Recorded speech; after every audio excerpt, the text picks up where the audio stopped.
Penguin Random House Audio presents Thank You for Smoking, a novel by Christopher Buckley, read by John Glover. Nick Naylor had been called many things since becoming chief spokesman for the Academy of Tobacco Studies, but until now no one had actually compared him to Satan. The conference speaker, himself the recipient of munificent government grants for his unyielding holy war against the industry that supplied the coughing remnant of 55 million American smokers with their cherished guilty pleasure, was now pointing at the image projected onto the wall of the cavernous hotel ballroom. There were no horns or tail. He had a normal haircut and looked like someone you might pass in the hallway, but his skin was bright red, as if he'd just gone swimming in nuclear reactor water, and the eyes were bright, alive, vibrantly pimpy. The caption was done in the distinctive cigarette pack typeface, Hysterica Bold, as they called it at the office. It said, "Warning, some people will say anything to sell cigarettes." The audience, consisting of 2,500 health professionals, purred at the slide. Nick knew this purr well. He caught the whiff of catnip in the air, imagined them sharpening their claws on the sides of their chairs. "I'm certain that our next panelist—" The speaker hesitated, the word just too neutral to describe a man who earned his living by killing 1,200 human beings a day. 1,200 people, 2 jumbo jet plane loads a day of men, women, and children. Yes, innocent children, denied their bright futures, those happy moments of scoring the winning touchdowns, of high school and college graduations, marriage, parenthood, professional fulfillment, breakthroughs in engineering, medicine, economics, who knows how many Nobel Prize winners. Lambs slaughtered by Nicholas Naylor and the tobacco industry fiends he so slickly represented. More than 400,000 a year, and approaching the 500,000 mark. Genocide, that's what it was, enough to make you weep if you had a heart.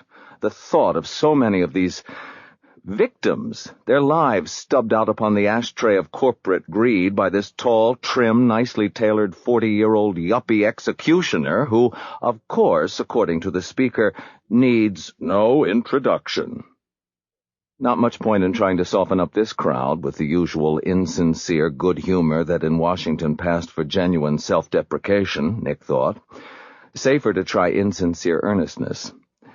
"Believe it or not," he began, fidgeting with his silk tie to show that he was nervous, when in fact he was not, "I'm delighted to be here at the Clean Lungs 2000 Symposium."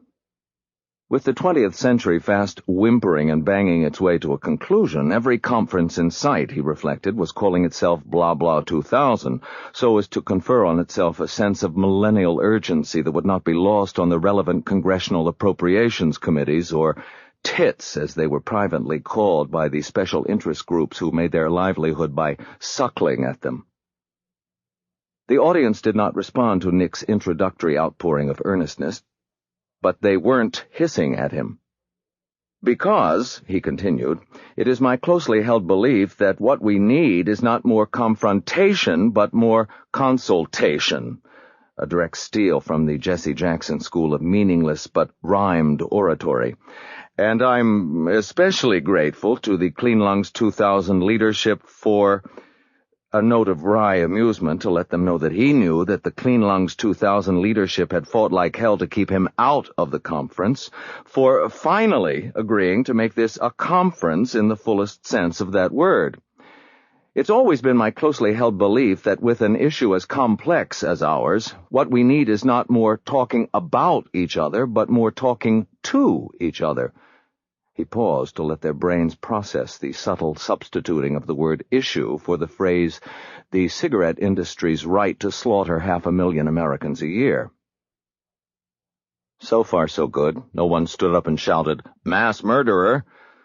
Difficult to get back on track after being compared to Hitler, Stalin, or Pol Pot.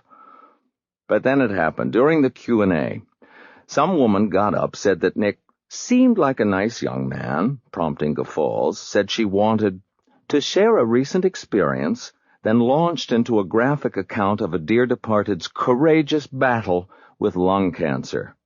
More in sadness than in anger, she asked him, "How can you sleep at night?" No stranger to these occasions, Nick nodded sympathetically. "I appreciate your sharing that with us all, ma'am, and I regret your tragic loss. But I think the issue before us is whether we as Americans want to abide by such documents as the Declaration of Independence and the Bill of Rights. If the answer is yes, then I think our course is clear, and I think your uncle, who was, I'm sure, a very fine man, were he here today, might just agree that if we go tampering with the bedrock principles that our founding fathers laid down, many of whom you'll recall were themselves tobacco farmers, just for the sake of indulging a lot of frankly unscientific speculation, then we're placing at risk not only our own freedoms, but those of our children and our children's children." It was crucial not to pause here to let the stunning non sequitur embed itself in their neural processors. Anti-tobacco hysteria is not exactly new. You remember, of course, Murad IV, the Turkish Sultan. No one had, of course. Murad, remember, got it into his head that people shouldn't smoke, so he outlawed it, and he would go out at night dressed up like a regular Turk and wander the streets of Istanbul, pretending to have a nicotine fit and begging people to sell him some tobacco. And if someone took pity on him and gave him some, whammo! Murad would behead him on the spot. Nick moved quickly to the kill. Myself, I'd like to think that we as a nation have progressed beyond the days of summary executions for the crime of pursuing our own definition of happiness. Having compared the modern American anti-smoking movement to the depredations of a bloodthirsty Ottoman, Nick could depart satisfied that he had temporarily beaten back the horde a few inches.